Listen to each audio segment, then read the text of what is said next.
What's up, guys? Metapunk here. Today I'm going to talk about the global adoption that's taking place in the cryptocurrency space in the year 2023. Alright, so first we're going to start off with the total market cap of the crypto space right now. So as of now, at the time of this recording, the market cap is at $1.17 trillion. So we're at an interesting time where the market can possibly go a lot lower or also a lot higher because of the adoption that we're seeing currently. But at the same time, the state of the economy is not the best right now. So it's going to be very interesting to see how things play out in the future. So I want to go down the list real quick and show the top 10 cryptocurrencies in the market right now. So number one, we got Bitcoin, two, Ethereum. Then we got Tether, BNB, USDC, XRP, Cardano, Dogecoin, Solana, and Tron. So there's a lot of interesting things that happen in the cryptocurrency space when I haven't posted. So I just want to make this video as like a general update and to keep everybody up to date to what's happening. So before I start with the adoption, I just want to start with all the FUD that's happening. So recently on June 5th, the SEC charged Binance because the SEC claimed that Binance was operating with multiple unregistered exchanges, broker-dealers, clearing agencies. They also misrepresented trading controls, and there's a lack of oversight on the Binance US platform. And lastly, they're offering and selling unregistered securities. So just one day later, the SEC attacked Coinbase on June 6th for the same exact reason, that they're operating as an unregistered exchange. They also claim that they're offering and selling unregistered securities, and this all ties into the staking as a service program that Coinbase has.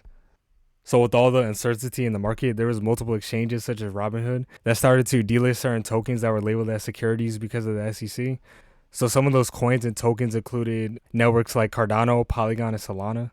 And that's just one example of exchanges. There were multiple exchanges such as eToro and many more that started to delist. So after all this is taking place, Binance US actually responded to how the SEC was treating them. So they state that the SEC has taken to extremely aggressive and intimidating tactics in the pursuit of an ideological campaign against the American digital asset industry. I think that's the general consensus of how everybody feels about the SEC. They're using a lot of enforcement to regulate all these cryptocurrency assets and all these different companies, but they're not giving clear regulations and clear frameworks on how to actually regulate the digital asset space over here in the United States. The weird thing about this whole thing, they actually gave regulatory clarity to this exchange called Prometheum, and I'm pretty sure a majority of us have never heard of Prometheum. So that's weird that the SEC is attacking all the top companies over here in the US, and then they just gave clarity to some random company. So there's a lot of speculation that the SEC gave clarity to Prometheum first because it's mainly an Ethereum-based crypto exchange. And that kind of ties into all the allegations of ETHgate from the XRP community, showing proof that the SEC gave clarity to Ethereum before any other cryptocurrency asset and crypto network, making it the number one powerhouse behind Bitcoin initially. So initially, the SEC did go after Ripple, claiming that XRP is a security. And from the start, the XRP community has been warning the crypto space as a whole that eventually the SEC is going to go after all these other exchanges and cryptocurrencies. And in my personal opinion, I think that just like this article states, it's going to show the true motives of the SEC. And they're going to continue to attack different exchanges while they have this position of power before the crypto space gets regulated. This random surge of enforcement has a lot of people in the XRP community stating that the SEC is losing the court battle, so they have no other choice but to go after other exchanges and cryptos. And you even have the CEO of Ripple, Brad Garlinghouse, stating that the case can end in weeks, not months, which is definitely a possibility. But in my personal opinion, I think that this case is going to be dragged out for as long as possible. I personally always had the belief that this case may end until 2025. But if it ends any earlier, that's even better. The thing is, even before the SEC attack on Binance, Binance had multiple regulatory attacks all over the world. So, for instance, on May 12th, Binance had to exit Canada. And then you have multiple examples of different countries. So, on June 4th, Binance's Australia license was canceled by ASIC. Binance had to leave Cyprus due to MiCA legislations. Same thing in Austria, they had to leave due to MiCA compliances. And Binance lost one of their European banking partners, which was PaySafe. So I feel like this year Binance has been attacked all over. There are some countries that are still open to Binance, but I think this is something to be on the lookout for, just in case we see an increase in more regulations towards Binance. Alright, so now we're going to talk about the global adoption that's taking place in different countries worldwide. So this first piece of news, it states that the UK finalized a bill that would recognize crypto as a regulated financial activity, and this was passed into law by King Charles. This is big news right here because it's going to stamp the UK as one of the head innovators in the cryptocurrency space. And I can see a lot more companies transitioning to the UK because they're actually providing clarity and clear framework of what's happening in the space. So next big piece of news over in Europe, The European Union is advancing their crypto legislation bill called MiCA, and some key news that took place recently, they added rules for crypto licensing, stablecoin regulations, and also AML, which is anti-money laundering regulations. And I think this is a big deal because, like I stated beforehand, the US has all this uncertainty that's going on, and then you have the European Union that's actually taking initiative and becoming one of the head innovators in the crypto space. Next up, we have news from Richie Zunak, and he's collaborating with Andreessen Horowitz, which is one of the top venture capitalist firms for the tech space. They invest in a lot of crypto, blockchain, and AI services. So I think this is a big deal, kind of cementing UK as one of the top innovators for crypto and also AI as well. This is another collaboration that he did that pertains to AI. So he's collaborating with DeepMind, OpenAI, and Anthropic to bring regulations to the AI space. So another big piece of legislation that's going on, there's a European Union Data Act, and some key points of the Data Act. It's bringing regulations to smart contracts on these DLT platforms, and a lot of different networks and organizations came together to try to bring clear frameworks when it comes to smart contracts. And there was a lot of networks that were actually part of this initiative, and one of the lead organizers was the IOTA Foundation. Going down, there are other participants as well in the cryptocurrency space. So I'm going to name them real quick. So notable names like 1inch, Aave, Aleph Zero, the Cardano Foundation, Coinbase, Definity, Kraken, Ledger, Polygon Labs, Ripple, Consensus, and Near. So a lot of notable names that are participating in this act. And I think it's great that they're going to bring clarity to a key component of blockchain technology and cryptocurrency as a whole with smart contracts. So now we got some ISO migration news. And on June 19th, the Bank of England successfully migrated CHAPS, which is the UK's High Value Payment System, or HVPS, to the ISO 2022 standard. And at the same day, the Bank of England actually launched a sector-wide liquidity stress test. So I think that's interesting timing that the High Value Payment System is enhanced now, and they're testing liquidity. And a lot of people in the XRP community were stating that, oh, this is a test for RippleNet and XRP with ODL. I didn't see any definite proof, but if you connect the dots, it is definitely a possibility. Okay, so now I want to show some adoption that's happening over in the East. So this first one, the Shanghai Clearinghouse launches a digital yuan service for commodity trading. Some key points of this advancement. These services allow users to make cross-bank clearings and settlements on commodities with the digital yuan. This service can improve the security and cost effectiveness of cross-border settlements of commodities. So some big news that happened in Hong Kong. On June 1st, Hong Kong allowed retail users to start trading cryptocurrencies. And I think that's a big deal because if it begins in Hong Kong, I think it's definitely going to spread over to China. And once China starts adopting cryptocurrencies and allow trading for it, it's definitely going to spread to other countries as well. So after the retail users were allowed to trade crypto, it seems like a lot of regulators are pushing towards Hong Kong being a major crypto hub. So there are definitely a lot of advancements that are taking place. For example, HSBC of Hong Kong launches support for Bitcoin and Ethereum ETFs. The thing with this is not exactly a spot ETF, so it's not super bullish, but at the same time, it's definitely a good start. This is really big news. Johnny NG, who is a Hong Kong legislator, he openly invited many cryptocurrency exchanges to come over to Hong Kong after the SEC went after Coinbase and other exchanges. It's possible that many exchanges are going to come over to Hong Kong as well. So now, as of June 27th, many Web3 and cryptocurrency exchanges are spending up to $25 million on Hong Kong cryptocurrency licenses. And some notable exchanges that are already operating in Hong Kong, you have OKX, BitGet, Hashkey, OSL, and Gate.io. And so far, OKX being one of the top exchanges, they've seen a growth of over 8,800 registered users in Hong Kong with a cumulative trading volume of over $150 million. And an interesting thing, before all the retail users were allowed to trade crypto, Ripple actually partnered up with Fubon Bank to launch a CBDC pilot over in Hong Kong. So I think behind the scenes, they're definitely making a lot of moves. So another big player in the cryptocurrency space besides Hong Kong is the UAE. And since the end of May, they've been coming together to bring a collaborative cryptocurrency regulations. So these two nations are for sure going to be big powerhouses in the space if they continue their crypto framework. And this is interesting because all the way back in May, Coinbase considered the UAE as a potential crypto hub as well.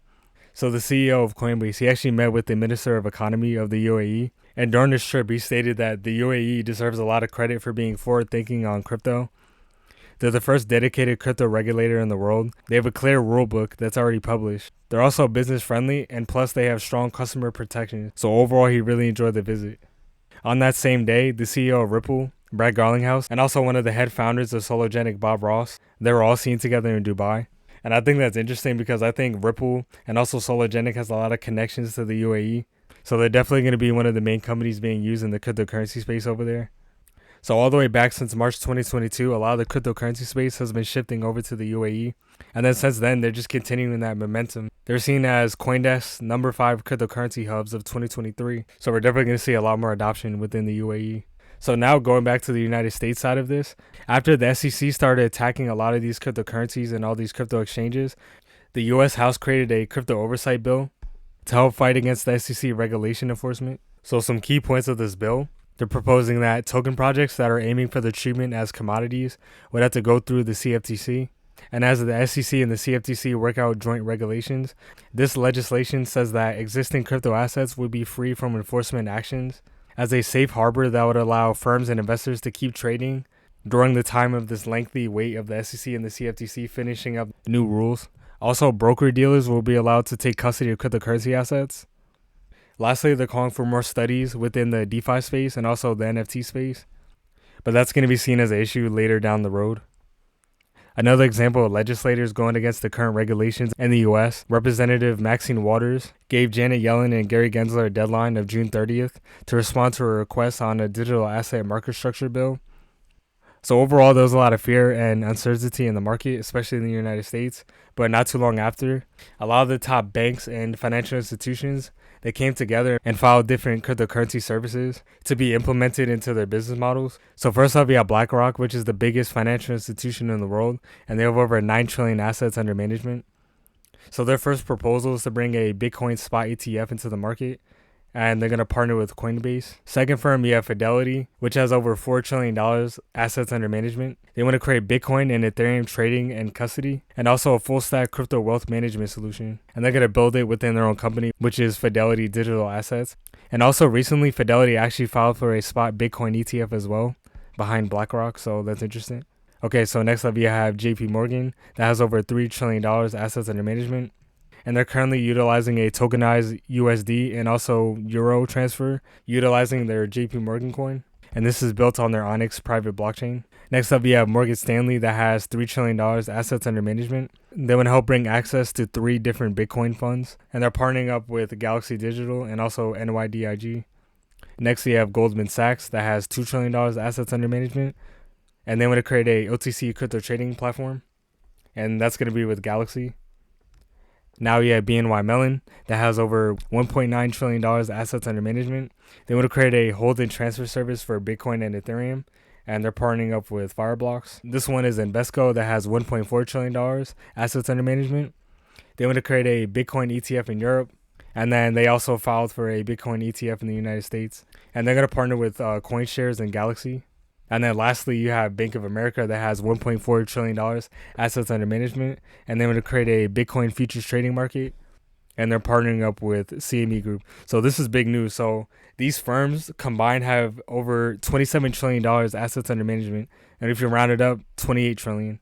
So next up on June 21st, the Fed Chair Jerome Powell, he says that central banks need a robust role of overseeing U.S. stablecoins. And an interesting quote that he says, he did state that we do see payment stablecoins as a form of money in all advanced economies. The ultimate source of credibility and money is the central bank.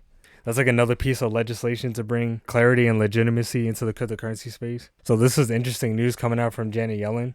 And she states that she expects a slow decline of the US dollar. And that's interesting because all these countries and institutions worldwide are finding more alternatives to the dollar, and cryptocurrency definitely accelerates that. Whether they're using the actual digital assets themselves, or now that countries are trying to implement a CBDC that utilizes their own sovereign currencies. So I think with all this happening, it's going to be really interesting to see what happens to the US dollar long term. This all kind of goes into the Federal Reserve transitioning to FedNow, which is the Federal Reserve's instant payment system. In my last video, I talked about it, but just a brief overview, it's an instant payment system that institutions and firms can use to send and receive payments 24/7, 365. I think this is a big deal, so now institutions can send large amounts of money instantly, and it's more secure. And for the adoption of FedNow, there were over 57 firms that are set to use FedNow instant payment system by the end of July. And I was seeing multiple dates for when FedNow is actually going live. I saw July 1st, I'm seeing July 20th, so I'm not 100% sure on the exact launch date, but all I know is it's definitely coming in July. But a brief statement in this article, they state that the Fed did not provide a specific date for launch, but 41 banks and 15 service providers, including large firms like JP Morgan, BNY Mellon, US Bank Corp, and Wells Fargo have completed formal testing and will be ready to provide instant payments after the new service is live. And in this test, Volante was rewarded the Global Finance Top Innovation in Finance of 2023 for the Payments Award. And this service that was utilized was Volante's ISO 2022 service. And the interesting thing about Volante, they have multiple partnerships within their system. So they're partnered with Swift, Ripple, Visa, and many more financial companies. So that's the thing with FedNow. It's not 100% confirmed, but a lot of people in the community were stating that cryptocurrency or some sort of DLT services will be utilized, whether it's the actual technology or even a cloud-based edition of it. But either way, it's still getting exposure and utility at the same time. So FedNow could bring a lot more adoption into the cryptocurrency space into the future. All right, so now we're going to get into the global side of this, where a lot of regulations and different services that is going to affect all of us as a whole, not just within specific countries. So first, we have this white paper from the World Economic Forum, and this was created around the end of May. And this is a global approach to pathways to the regulation of cryptocurrency assets. So some notable things that I saw in this white paper, they show a visual of the current banking system. So you have a sender, and then they send money through a bank, and then it goes through a payment provider such as credit card platforms or other digital payment systems. And then it goes to another bank, and then it goes to the receiver. But now with cryptocurrency assets, we have a sender, and it goes through one decentralized platform, and then it goes straight to the receiver. So it's a lot more quick, efficient, and secure. And then down here, they show different requirements that countries should have when it comes to regulations. So they say that countries should initiate license and registration regimes for cryptocurrency assets and other intermediaries. Also AML or KYC, and that's anti-money laundering or know your customer services. Guidelines for marketing and promotion of cryptocurrency assets, fiat-backed stablecoin regulations, consumer and investor protection, and lastly, consultations for decentralized activities such as DeFi or DAOs.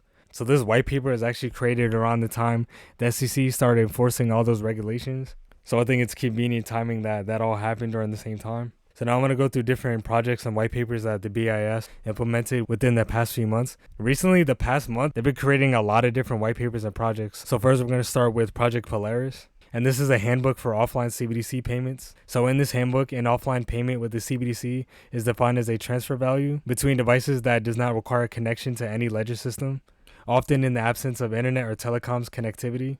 Note that a user device may be online, but still disconnected from a ledger system. Here's a visual of the different modes of payments. So here you have the fully offline payment system right here. Here's the intermittently offline payment system. And then lastly, you have the stage offline payment system right here. I think the concept of Project Polaris is very interesting because recently we've been seeing a lot of news on cyber attacks or just having different potential scenarios of different cyber attacks. And one of the key things I always stated that is if we ever have a cyber attack, then I think governments and institutions are going to use CBDC as a solution to people losing their money or getting access to money again. And I covered a situation like that in my Black Swan event video, the part 2 version. So I highly recommend you check that out if you haven't already. Now we have another project from the BIS. This one's Project Aurora. And this project shows the benefits of combining payments data, machine learning, and also network analysis to detect complex money laundering schemes that are happening within the finance space. I think a concept like this is going to be really relevant because now with AI, there's going to be more machine learning and also different automated systems to make the finance space more secure and more efficient. And since there's more regulations in the cryptocurrency and finance space, we're definitely going to see more anti-money laundering systems. And that's one of the key points we've been seeing with AML being implemented into a lot of these regulations. So we have this partnership right here with Quant, the BIS, and also Bank of England. This is Project Rosalind. And a key application of this project is the exploration of how APIs can be used for central bank digital currencies. So this system was created to deliver a range of benefits in terms of payments, functionality, and security. Another use case explored here was how CBDCs can support a more digitalized economy in the future. They came together to design and develop API functionalities to support innovation and also to enable private sector programmability. I think that's big news for Quant because the main utility of Quant is to connect everything together, whether it's the APIs of traditional firms and also the different systems within different DLT platforms. Now we have the BIS talking about a unified ledger. And this is a new type of financial market infrastructure that can harness the benefits of tokenization by combining CBDCs, tokenized deposits, and also tokenized assets in a shared programmable platform. So the first picture right here is an example of a smart contract system. So here's the rules, what the asset can and cannot do via a smart contract, the token itself, and then now the information, what the asset is, where it comes from, and who owns it. So we have all the property values. Over here, you can see the framework of the unified ledger. So you have the execution environment, you have the data environment, which consists of the private tokenized money providers, and then the tokenized asset providers, and then the central bank, and the additional information that goes within everything. And then in the bottom, you have other external information that's important, but not directly linked to these different providers. So here we have different examples of the different models. So first we have the payment messaging model. These are the different APIs for the payment system and the programmable platform. Down here you have the private tokenized ledger model. Here are the different APIs for that. And then down here you have the fully fledged unified ledger. So it's bringing both of these models, the A and B models, into this unified ledger. So it's gonna make it more seamless and efficient. Another key event from the IMF, they state that they're working on a global central bank digital currency platform. The managing director of the IMF states that CBDC should not be fragmented national propositions. To have more efficient and fair transactions, we need systems that connect countries. We need interoperability. And that goes into what I just showed you with the BIS. A lot of their projects is about interoperability and coming together to create one platform. So I think overall in the digital economy, there's going to be a lot more interoperability, especially within the cryptocurrency space. You know, now with Bitcoin and Ethereum, there's not a lot of interoperability because those are the main cryptocurrencies. But now we're seeing a big shift with layer 0, such as Cosmos, Polkadot, and many more that are trying to bridge the system together. Even Quant. Even though Quant is not primarily for DeFi and DLT, its main utility is to connect APIs. Even another example, look at something like Chainlink. So there's definitely a shift in the overall sentiment of the market of bringing more interoperability into the space, whether it's for DeFi or CeFi.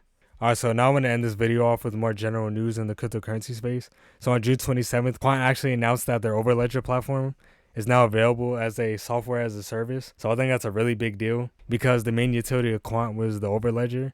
So now that companies and institutions can actually utilize it as a service, I see that as a big milestone for Quant.